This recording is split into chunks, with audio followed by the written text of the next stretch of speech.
Welcome, ladies and gentlemen, warmly at our next edition of the EBHC Symposium. I hope that we are back to face-to-face meetings. We thought that the pandemic is over, but some of our participants said that they have COVID. Fortunately, we have online streaming, and our speakers will also connect online. Ladies and gentlemen, welcome at the 19th edition of the EBHC Symposium. We have practitioners, experts, and representatives of the healthcare sector from various parts of the world. Over these 2 days, we will have a chance to talk about the key challenges ahead of the healthcare system today. This is a platform to share knowledge, experience, and innovative solutions which may contribute to better healthcare, also based on the HTA. Today's healthcare systems are facing the crisis. First, it's post-pandemic situation, and the pressure is higher. We see shortages in resources and capacities to respond. Moreover, the upcoming financial crisis poses a risk of limited budget for high-quality care. Societies are aging, and the costs of new technologies and therapies are a major challenge for sustainable budget and access to state-of-the-art therapies. During our sessions, we would like to touch upon these challenges and look for solutions. We will see how the existing tools, including health technology assessment, can help us to provide patients with the high quality care. I wish you fruitful debates and inspiring conversations. Welcome to Poland. Thank AI for supporting all the communication during the Congress. Ladies and gentlemen, this year we used AI solutions. All the contents on our website are also prepared and produced with AI, and as you could see, I speak differently live and differently in the video, and we will have a separate session on AI-enabled solutions. Today, we start with the debate on the priorities of EU health policy. Unfortunately, Mrs. Kasperczyk from the Ministry of Health said that she had to quickly travel to Czechia. Let's hope that we will have this lecture later on as a recording. I suggest that we move on to the next lecture. As you can see, changes are introduced in the last minute, and we will have Elena Petelos. She will talk about the joint clinical assessment from the perspective of the European Union and from the perspective of EU member states.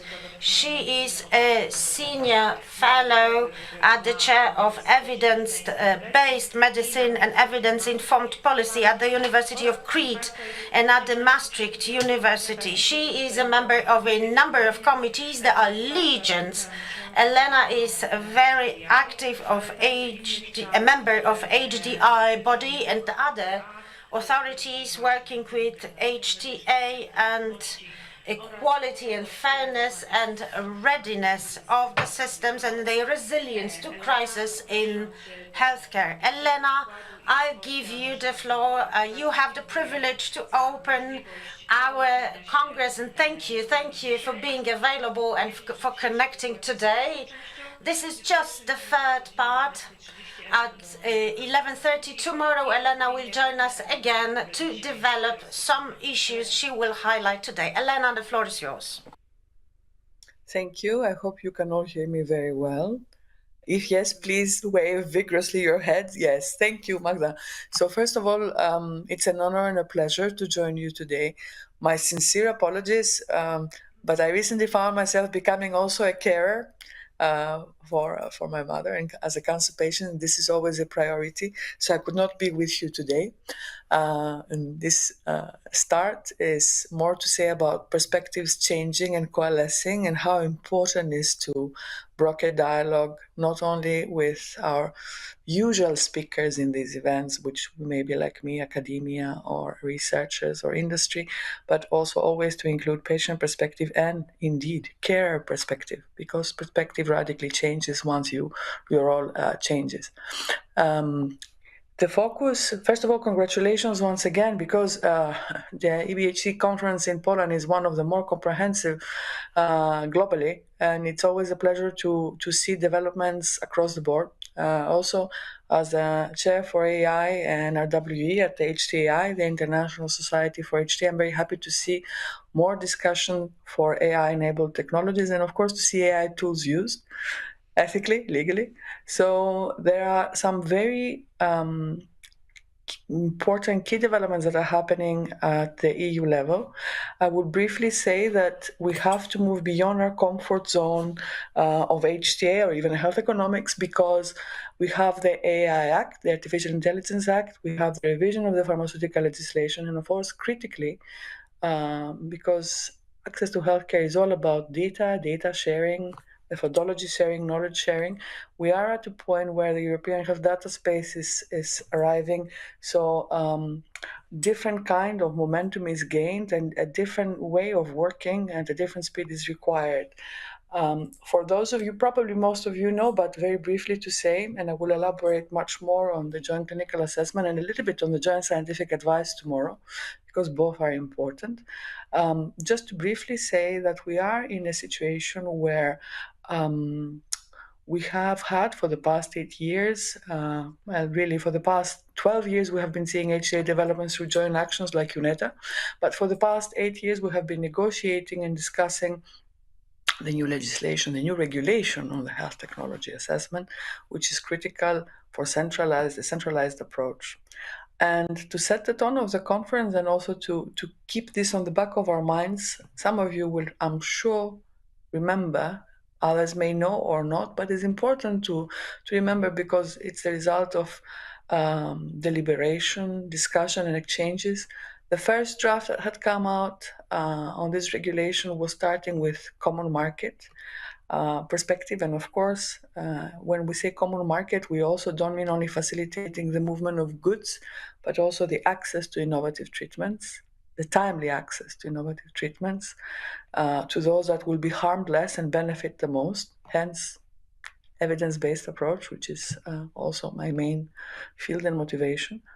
And then with deliberation, the public health perspective and the individual health perspective were added there, because the EU, of course, has certain key limitations in its remit, but public health under Article 168 is given sovereignty and subsidiarity principles, is the remit of member states.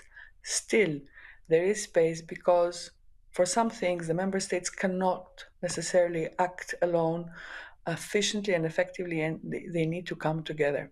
So the HTA regulation is an effort to do several things: to facilitate timely access to innovation, to ensure the individual and public health is safeguarded across the European Union, to ensure not few countries or spaces have capacity, capabilities, and expertise, but that this is shared. And critically, we move together towards a more effective, substantial or substantive union. And of course, also that we move towards sharing data, exchanging data, sharing methodologies, and so on. Now, in the UNETA approach, what was originally put forth, this is potentially contentious, but was kind of cumulative, putting together various approaches, PICOS methodologies. And of course, this is a start, but we need to move forward also towards, since we are scientists and researchers, we need to move towards establishing which are the most robust frameworks for doing assessment and which are the most robust methodologies.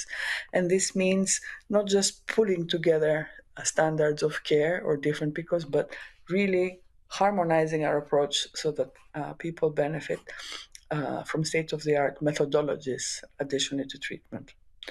To give, a lot of information is posted on the internet from the Commission, from us, from UNETA 21, which was the contract service that continued the joint actions, from an initiative of heads of HTA agencies, from HTAI, from INATA, which is the Association of HTA Bodies. And it's very easy to get lost in all this information and forget that the implementation, the full implementation of the regulation rolling is less than 90 days away. And we have seen over the past 24 months an accelerated rate of delivering key documents for guidance, for deliberation, and so on. And we are now at a point where some of these exercises are coming with a very tight timeline. So we have seen indirect comparisons methodologies group. We have seen some instruction and some guidance and some templates that have been updated. And we are critically discussing key components of the joint clinical assessment in terms of methodologies, governance, and aspects. If you look, you will find that there is a very tight timeline for these processes and some effort to have expertise, clinical expertise, but also patient representation across countries. And to this effect, we will discuss a little bit more tomorrow and perhaps put priorities forth on the fact which drugs and devices will be initially at the scope. What is anticipated in terms of the IT platform, what is being developed for interaction, and critically, which are the entities and the partners and how they will be working together to deliver the first few assessments and take it from there. And with this, I would like to hand over to Magda and wish you a wonderful first day in the symposium. And I look forward to joining you tomorrow and going in a little bit more detail. And it's a critical topic that affects everybody's health and well-being. So I hope we can continue brokering cross-border and cross-sectoral, indeed, dialogue. Thank you. Thank you, Elena. And tomorrow I hope so that we will have more possibilities to discuss the details of joint clinical assessment. Thank you for opening. And now we thank you for coming. And I know that Elena can stay with us, as you heard. She has some family issues, and that's why thank you again.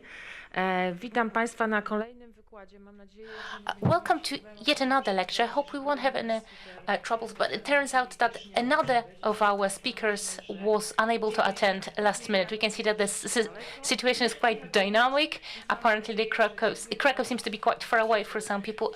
All the more so, I would like to thank everyone who managed to get here. We will wait a moment for the next connection. Let's give us a little bit more time. Let me tell you that joint clinical assessment will also be the subject of a discussion tomorrow. It will also be discussed at the last session, where Inaki will be one of our speakers, and he will discuss some practical aspects. Let me tell you one thing that is quite pertinent. Ms. Joanna Parkitna, who is the director of the director at the AOTMIT at the agency, Polish HTA agency. We just managed to connect with her. Joanna Parkitna, I would like to welcome her. She will present the Polish perspective on JCA and will also present our approach to international cooperation. It is a new opening for us. Joanna, the floor is yours. Thank you again for coming. The Polish Agency for Health Technology Assessment and Tariff System. Hello, ladies and gentlemen. I would like to apologize for not being able to be with you in person. For some time now, I have been preparing to visit Krakow. It's a new opening for me. It's a new role that the agency is going to play. It's something we are looking forward to. Unfortunately, as you can see, for health issues, for health reasons, I was unable to leave Warsaw this time. even if we are dealing with healthcare professionally, we are not safe from health issues. It changes our perspective on the issues of health and healthcare. That's a personal insight. The Polish agency is currently entering a new stage regarding joint clinical assessment of both drug and non-drug technologies. To me, drug technologies is something that I am more bound to. I will focus on it. If you allow me, if the organizers allow me, I would like to present my agency.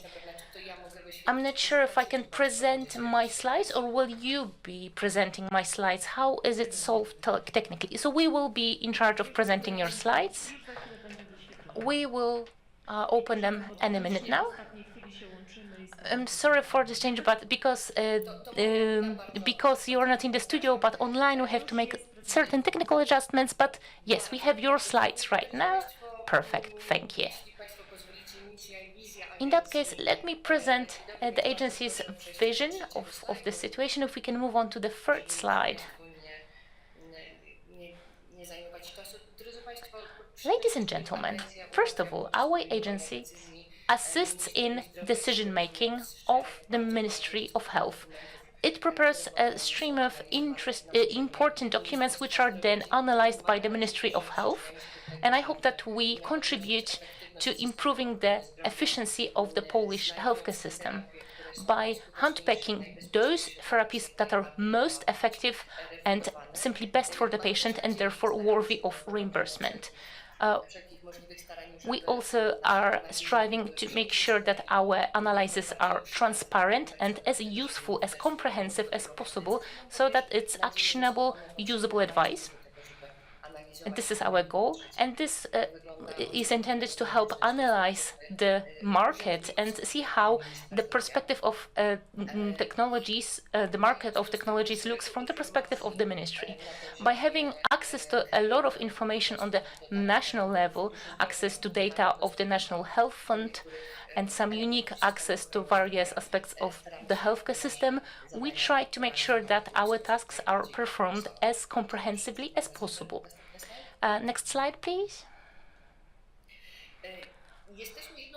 We are one of the largest HTA agencies in Europe. We are currently employing around 250 people, and we intend to increase the manpower in our ranks.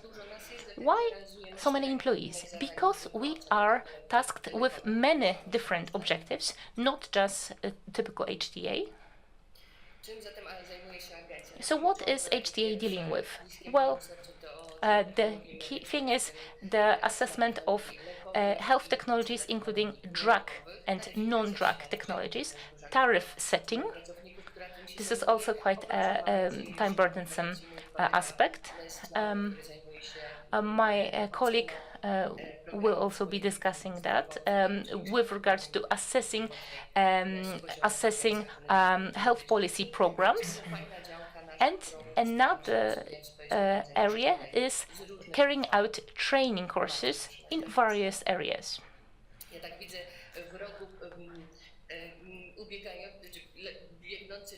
I can see that time is running out, the time that I've been allocated, so I'm a little bit stressed out. No worries, Joanna. We have one speaker less, so you can take as much time as you need. Oh, so I do not need to worry. That's perfect.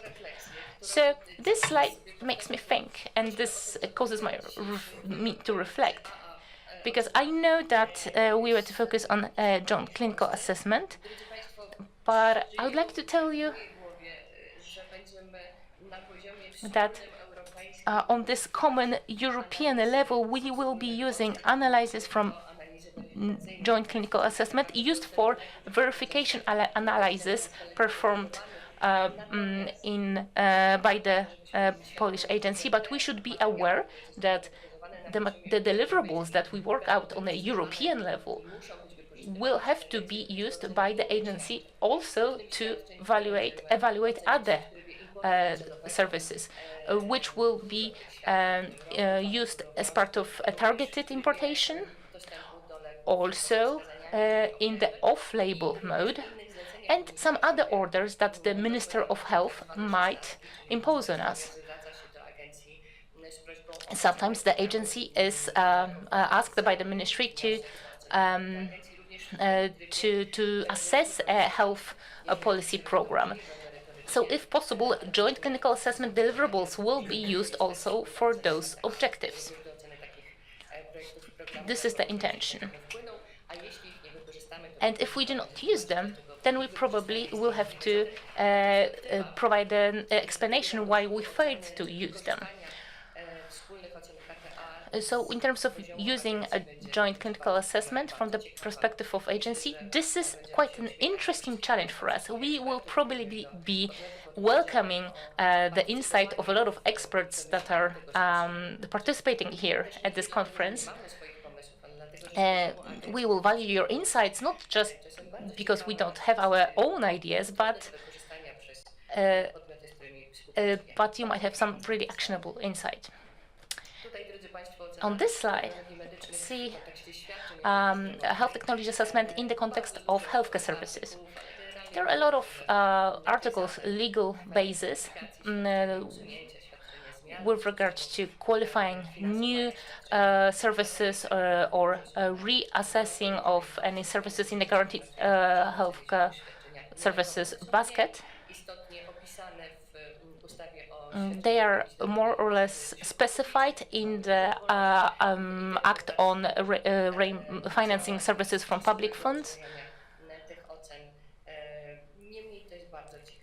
It's an interesting aspect of our agency's work, and I think it's very useful and necessary for Poland.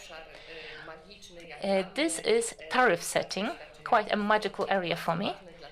It's very important for the system because it's the agency that determines how a tariff should be valued, and it is published by the Ministry of Health and implemented by the National Health Fund. It is quite a challenging, not always favorable task for the Tariff Commission, because sometimes we have to reduce the evaluation, the tariff, and then we have to provide a lot of explanations of why we opted for a lot of, we have to put a lot of manpower on very careful analyzing and calculating to make sure that it is a sound calculation so that the accounting cost standard is there. It is a constant effort so that we know how the funds are actually used in the system and to increase its efficiency. Next slide, please. Some statistics, they are changing, but we are carrying out a lot of different tasks. There are a lot of recommendations that we are issuing on a regular basis.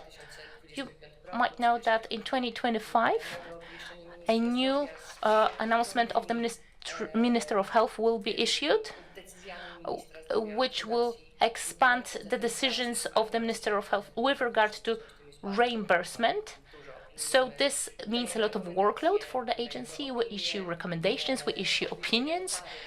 We also issue announcements for the tariff setting.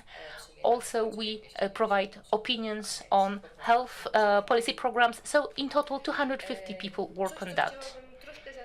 Something that I would like to advertise, but I think it's something you came across our trainings already. We have launched an Outmeet Collegium. So, among others, we teach on cost accounting standards, on the cost accounting standard. We also simply teach about HTA.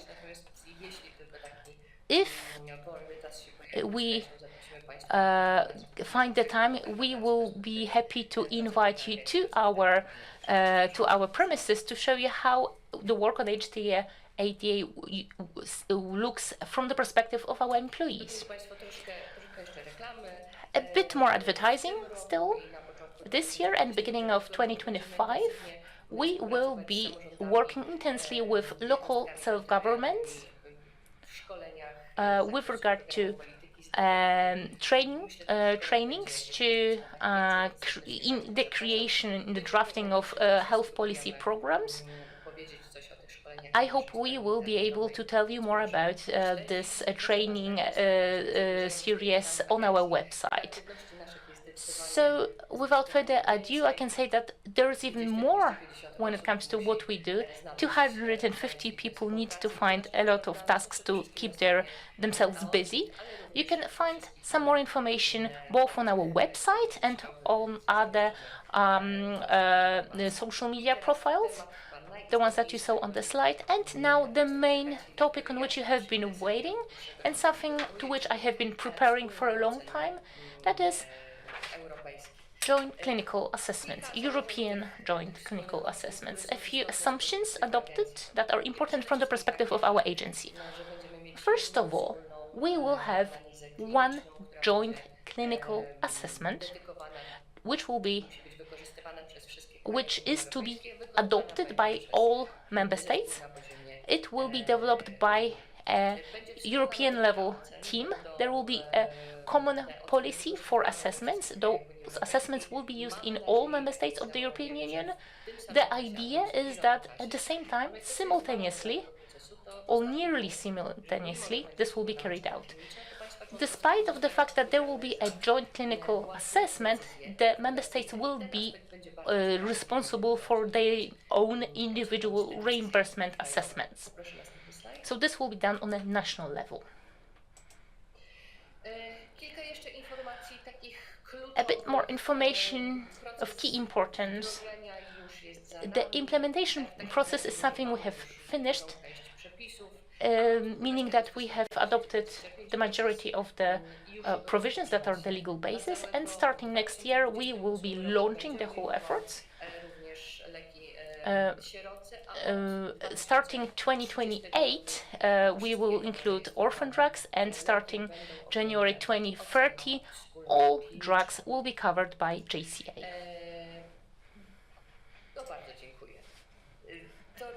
Thank you for the next slide. What is important to understand this process is the fact that both drugs and medical devices,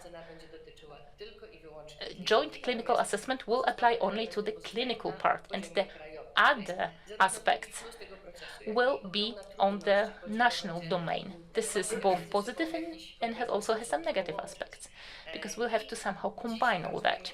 Currently, we are working really intensely to make sure that it works. As you might know, the agency has prepared provisions on how to implement those ideas on the national level, and they are currently at the stage of external consultations.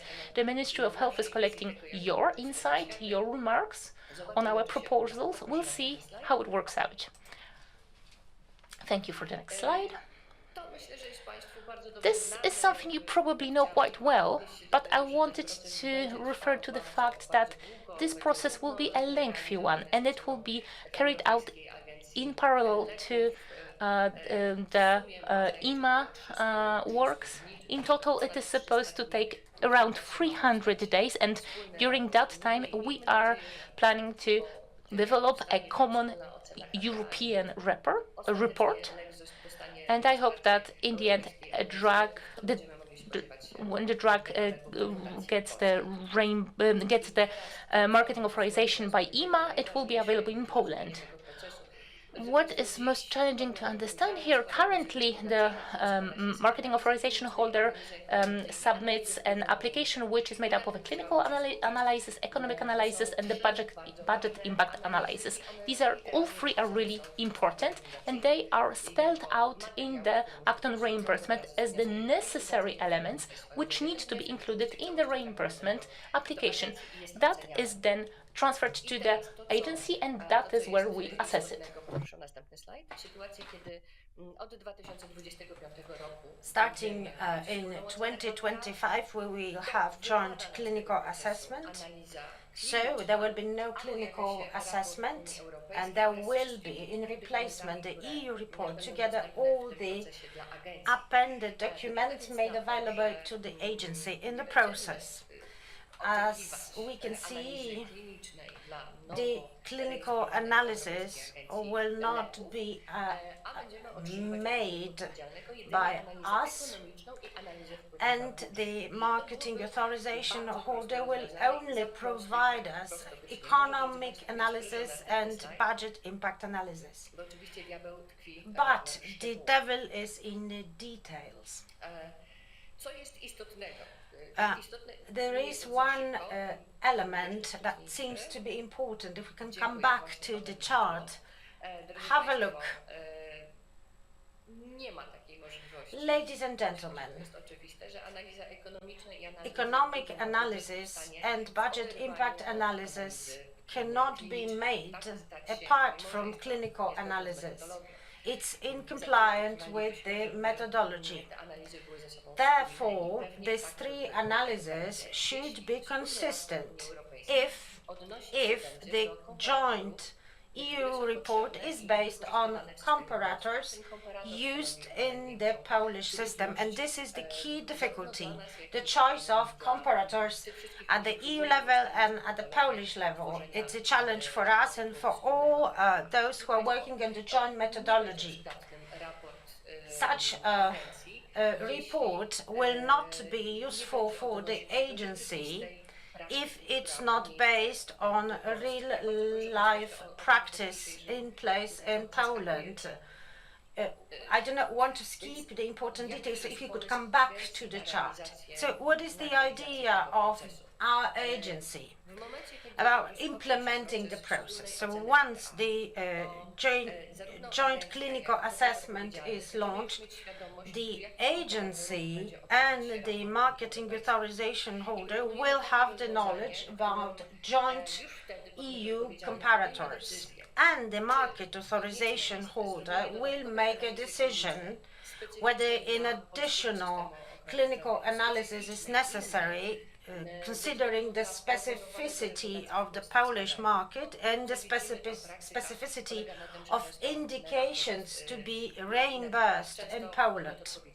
Actually, the market authorization holder proposes a narrowed scope of indications, and if the EU report is fully compliant with the scope of the Polish indications and has the same comparators, we will not need an additional clinical analysis. However, in case of discrepancies with different comparators and with different scope of indicators, the MAH will need to submit the additional clinical analysis, and this additional clinical analysis, we call it BIS, and it should be made consistent with both the economic analysis and the budget impact analysis. Well, the question remains, who should suggest comparators for joint clinical assessment? Well, as this is a joint clinical assessment, this should be done jointly, and it should be done jointly with MAH entities, because they are the best placed to define the path for their own drugs, and they know what are the prospects for indications to be reimbursed. So the market authorization holder is actually the one who know the best their products, the possible indications, and they will definitely know what will be the best comparator to be declared at the EU level. So this comparator should be submitted jointly. If it's submitted only by the Agency for Health Technology Assessment, this will be ineffective and more time-consuming. This is also a subject of discussion, and we are open to all the ideas and suggestions coming from HTA experts and market authorization holders. I do hope and I look forward to new conversations and meetings. We should do our best to make the process understandable and easy for all of us. I will not hide, I'll be honest with you. Over the next 2 years, this will be a major challenge for our agency, especially that the number of other issues has not been clarified at the EU level. The next slide, please. Here you see some proposed changes and proposed ideas to the Drug Reimbursement Act, and such changes will also impact the HTA and the GCA as well. According to the EU legislation, we assume that once the drug is assessed at the EU level, we will have no right to ask for other documents if the existing report is compliant with our clinical practice. And these documents elaborated at the EU level will be included in our verification analysis and other types of checks and reviews. Technically speaking, this will be outside the SORL. This is our IT system used for reimbursement, for processing reimbursement applications, but we'll still use these documents. The EU reports will not be translated into Polish because there is no one single official EU language, and moreover, we do not know the deadlines for official translations at the EU levels. We also have the experience that multiple translations do not work, and HTA language and glossary is quite specific, and it will take some time for all of us to absorb it and to translate these small nuances. So we will simply accept the document in the original language, and in our analytical report at the Polish level, we will just use some specific excerpts needed for the Polish assessment, and they will be translated into Polish. Moreover, Poland is required to update such reports. So once such update is made, it should be relayed to the European level, and this will be done most probably in our native language, in Polish, and we will simply hope that those who would need the documents would translate them from Polish into their relevant languages. Right now we are in a dialogue with the consortium to execute HTA, who will produce HTA reports, and we will remain in an ongoing dialogue just to identify any difficulties along the way. So, comparators, language of the report, template of the verification analysis. Now, well, for now we do not have such a fully fledged template. We have experience from the UNETA project. We reviewed the templates, we were co-producers of reports, and this will be a sort of a valuable experience. It's an asset, but it's also a liability, because this experience has become for us also a source of concern. Everything depends on the volume and the content of the document. If the document is heavy, we will simply pick up the items of relevance for our verification analysis. However, the whole set of documents will be submitted to the Ministry of Health. Will the whole documentation be uploaded and published on our website? Well, we'll try to do our best. We do realize that for some stakeholders, it will be hard to seize the process in its whole scope. So for the sake of patients, healthcare organizations, we will upload everything except for documents subject to business secrecy. Well, this is our kitchen. Quite soon you will get the invitation. We would like to organize a conversation with the representatives of the market authorization holders and HTA experts. We would like to have a space to exchange on some specific items to be determined or identified. Maybe you have some concepts or ideas on how to improve and streamline the process. And we are open to listen to your needs in terms of transparency and the steps to be taken by the agency ahead of 2025. These meetings will be organized in the late 2024, probably December 2024 or January 2025. And because this is a joint assessment, we should work as a team. And we count on your understanding.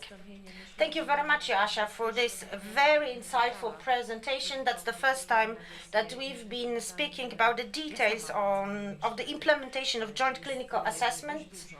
I see plenty of questions. I think that the best way to proceed right now will be to move to the question-answer sessions. I don't know if someone would like to ask something. Yeah, there is one raised hand. Good morning.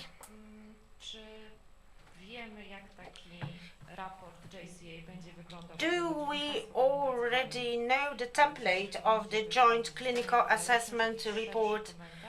Tables, comments? Now, what about other elements required by the agency at the national level? Quality of life, safety of product, or RWD aspects. Could you tell us more about it? Thank you very much for your questions. Well, I can only predict on what we have done until today in UNETA project. Well, everything depends on the number of comparators. Tables will not be enough, that's my opinion. And for further items, well, if it's not included in joint clinical assessment, we will not be allowed to request further information. We will have to become a sort of a hard-skilled agency and work on these elements on our own. Could you please introduce yourself, especially that some of our speakers who are online cannot see you? Marcin Czech, Polish Pharmacoeconomic Society. Maybe I have not been a close observer of the most recent developments, but actually I believe that the national HTA agencies should submit a list of comparators. That's my view of the process. So if, for instance, there is a country producing such a joint report, the Polish agency could join and say, okay, but we'd like to add one more comparator, and this could be done in a dialogue. Maybe that could be a solution to this hassle of comparators. Actually, I believe that comparators will not be a challenge, especially that the new drugs will be of European dimension. I know that we think ahead, but who would be the key player in the game? I believe that the agency, for now, is the key player. You have a right impression, but it's not us alone. It's not for us alone to define comparators. In our discussions, we realized that the best way to proceed will be to cooperate with market authorization holders, because market authorization holders know their product the best and know the forecast for the product the best and the indications they want to get approved in Poland. As you know, Professor, there are plenty of situations when there is this wide scope of indications to be reimbursed by the EMA. But in Poland, the product is approved with for a much more reduced population. And this much more reduced population requires other comparators or more specific comparators. And it would be a good idea to have the option of proposing such comparators at the early stage. And I think that the cooperation with market authorization holders will be of great help here. Good morning, Monika Ryczek. We know market authorization holders, do they know where to file their first reimbursement applications? And what about reimbursement applications in different countries? Will the process be done simultaneously in the same time in different countries? And what about discrepancies? What about requirements regarding real-world evidence? What about economic analysis?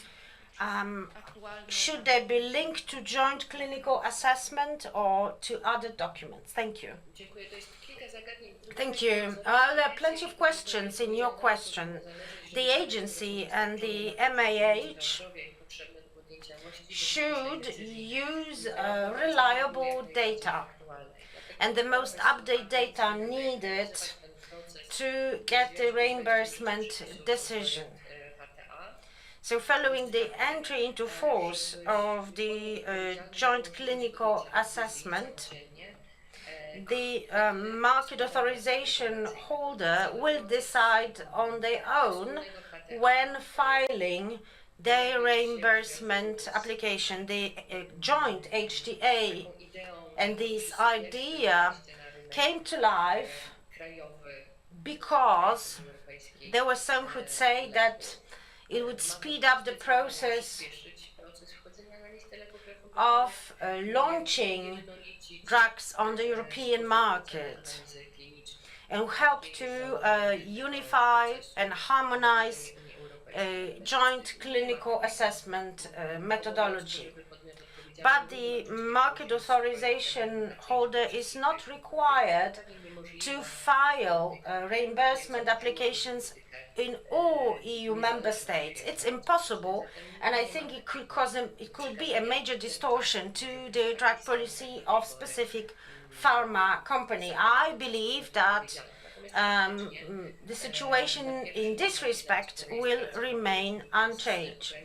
Upon the registration, we have access to a restricted number of clinical data and real-world evidence, and the new legislation, as it seems, gives the MAH an opportunity to take an autonomous decision about the reimbursement of the drug at the national level.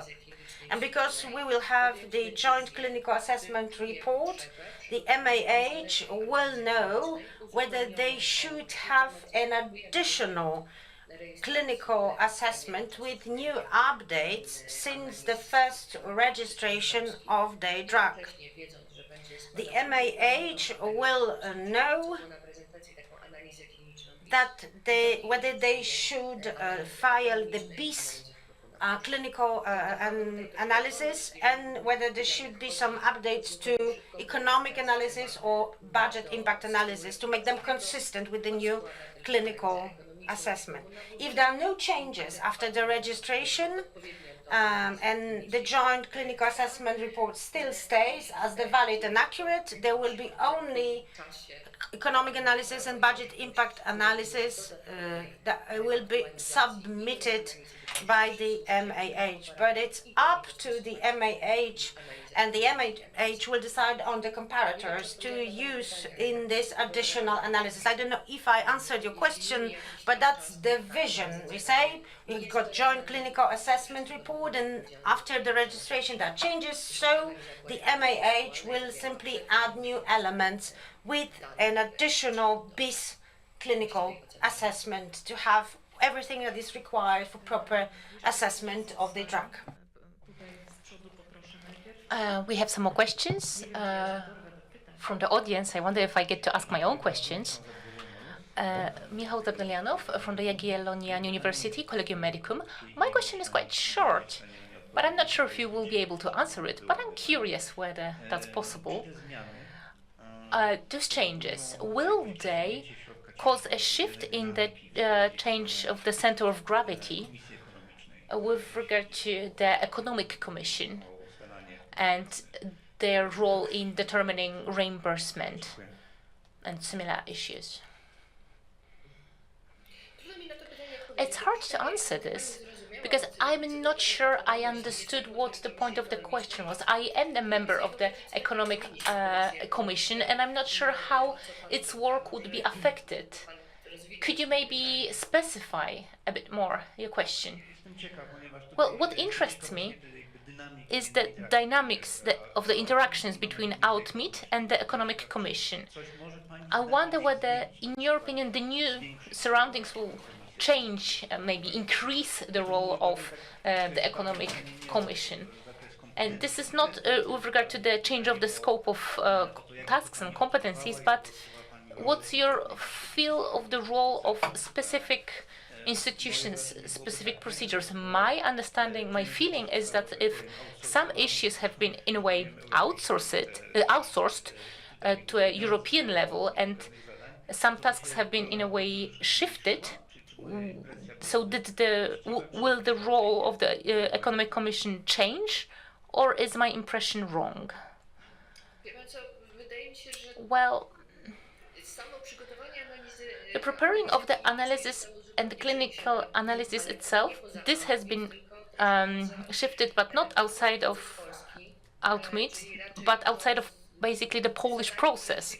So a task which normally would be carried out by HTA experts, now it's done on a European level. But on the national Polish level, we still carry out the assessment. So this assessment needs to be taken into account in the entire reimbursement process. And it's not like automatically a drug, an analysis for a given drug, which is performed on a European level, this will apply to. It won't impose a reimbursement decision. We'll have to be very vigilant. We will definitely have a different onlook on how countries react to this, how different countries react to the same data. But I can't imagine a situation where we will each time be unanimous in our decisions with regard to reimbursement, because we have to see the difference between registering of a drug, so granting marketing authorization, and this is not the same as deciding on whether the state funds should be allocated to reimbursing a given technology. So this assessment is very important. So will the center of gravity change? Will the Economic Commission's role change? We'd have to ask Professor Raczkowski, who is the chief of the Commission. I think we will have a bit of a different perspective on HTA. A bit different data will be collected. We will be sometimes maybe wondering why, based on the same data, different countries will take different reimbursement decisions. But I think this is something for the later, when upon reflection we will be able to see, to analyze existing reports. But the question is interesting. I think this is something we will be able to address at a later time. I know there are some questions here in the audience, but there are 3 questions I would like to ask which are in a way complementary to what has been said. Joanna, I would like to thank you for this presentation. I know that 14 guidelines are expected. I know that a lot of workload is awaiting. But the way I understand it, so if a pharmaceutical company submits, does it not submit additional aspects regarding additional clarifications? Because a company might come to the conclusion that the European level assessment does not cover certain areas. We know that there might be a shift by even a delay by around 6 months from the submission of the analysis. In Poland, we have the obligation to submit analyses which are current as of the submission of the application. So let's say that the systematic review was performed half a year earlier and we are submitting the documents 7, 8 months later. Will the agency consider this as up to date? Because I think that if we have a new trial or study available, who is supposed to be in charge of the update? Will those updates be carried out by the agency? If so, will you manage to do it within the time limits? Or will the update be submitted as part of this so-called BIS analysis? And in that case, you will treat, after double-checking and verifying this, you will treat it as a Polish update. So should we be submitting the up-to-date analysis knowing that on a European level there might be some uncertainty of data or some data might not be up-to-date? Second question, who is in charge of the update? And 3, if you are in charge of the update, how does it fit into the time constraints? Thank you for this question. So the problem is that in line with the provisions, applicable provisions of law, at least the way we interpret them, we cannot force a marketing authorization holder to send us additional data only if it's not updated. The European process says that we cannot request anything else than the data which the marketing authorization holder submitted on a European level, unless there is inconsistency with regard to comparators. At least this is our interpretation of those applicable provisions. So if the marketing authorization holder finds that as part of the analysis, and now we are working on a level which is difficult to describe in practical ways in the provisions, but we want to allow for a situation, and that is why the BIS analysis is what it is for. So at any level, when a marketing authorization holder comes to the conclusion that there is no new data, additional elements which they want to furnish to the agency outside of the European report, they are free to submit such information.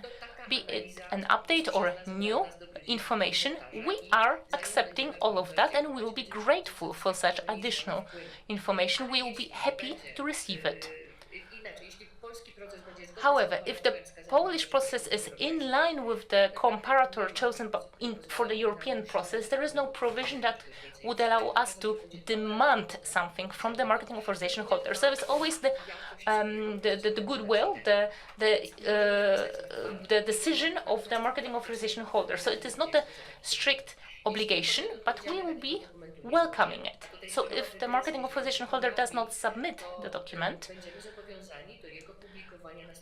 if we receive such information, we will be obliged to publish it on the European websites, because this is an obligation. If we do not get this document, then indeed it is pertinent to ask whether we will fit into the time constraints. Well, we won't, because the data included in the verification analysis will be not as comprehensive, and we'll have to mention this time limitation unless something changes and we'll have more freedom to do so. But I doubt it, because a lot of employees will already be engaged in the preparing of reports on the European level, so we will be spread thin. But I hope that this will work the way you mentioned, so that if the marketing authorization holder knows that the common European report will fail to include all the details, or too much time has lapsed and there is no more new up-to-date information, they will be free to use the BIS analysis, and the economic analysis and the budget impact analysis will take that into account. I have another question. So we have a clinical analysis which will not be published officially. It will include confidential data. So we still do not know how the process will look like. I'm going into details right now. So JCA assumes that the report will be submitted by the company, but the final JCA report will be a European level document. It will not be a document developed by the company. It will be done on a European level on the basis of the data furnished by the company in combination with data of HTA agencies by the entire coordination team. So the question with regard to the confidential data, this is on the part of the company that's submitting the application, but also some other confidential data. So if not the entire thing is published, then we are not obliged to publish and submit the analysis. How will we go about the issue of confidential data? I know that some things will be worked out as we go, but what's the assumption right now?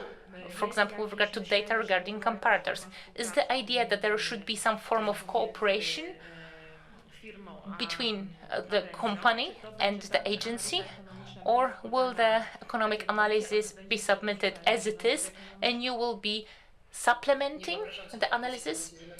I cannot imagine a situation that we supplement, add more information to the analysis. I hope that the marketing authorization holder will be responsible for the analysis from A to Z. Well, in that case, we have a large question mark here. Obviously, I have some more questions that I would be happy to ask. For example, to me, it's interesting whether we will be updating HTA guidelines, because currently, the current guidelines are no longer up to date in light of the introduction of JCA. And then some issues regarding comparators, but let's not go into this discussion because we would probably need another hour to discuss all the nuances. I will finish at this point, but I hope that, as you mentioned, some additional meetings and trainings will be organized at the end of the year. As an HTA practitioner, I am counting on discussions regarding those various nuances. I think that at the end of this year, we will have more information on the methodology and also on which documents will be published and how they will look like. You touched upon an interesting topic. Already today, I can invite you to join a big project of updating our guidelines. We will be starting the Polish works on the updates once we get the assumptions from the European level, because we want to have a consistent situation. I think those works will be started end of January 2025, the latest. But already today, I can invite you to join this process of updating those guidelines. It will be a heavy task, but we will definitely take it head on. This will be a good opportunity to discuss various issues. So beginning of next year, we will be joining common works on JCA, but this is a process that will take around 300 days. So there is a lot of time to take different actions, but the key aspects, key issues that will allow us to start the process, this has been submitted by us as the ground for amending the Act on Reimbursement. The rest will be discussed later on. Do we have some questions from the audience? One more question.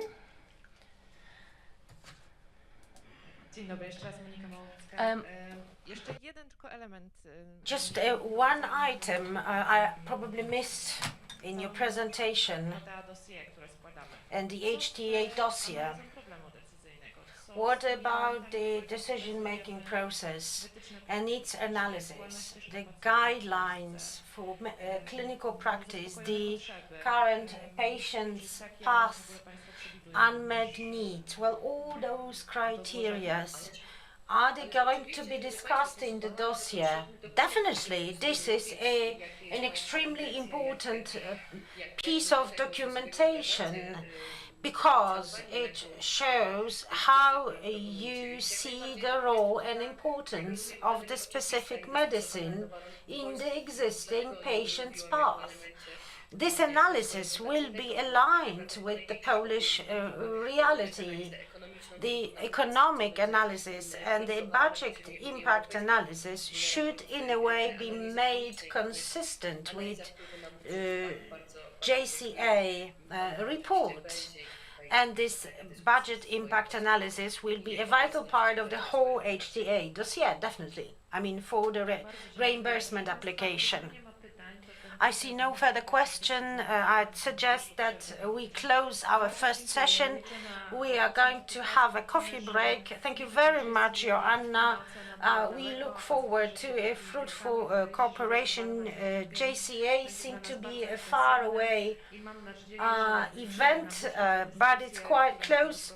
2025 is just around the corner. We do hope we will have a lot of conversations, and I do hope we will find solutions in the process.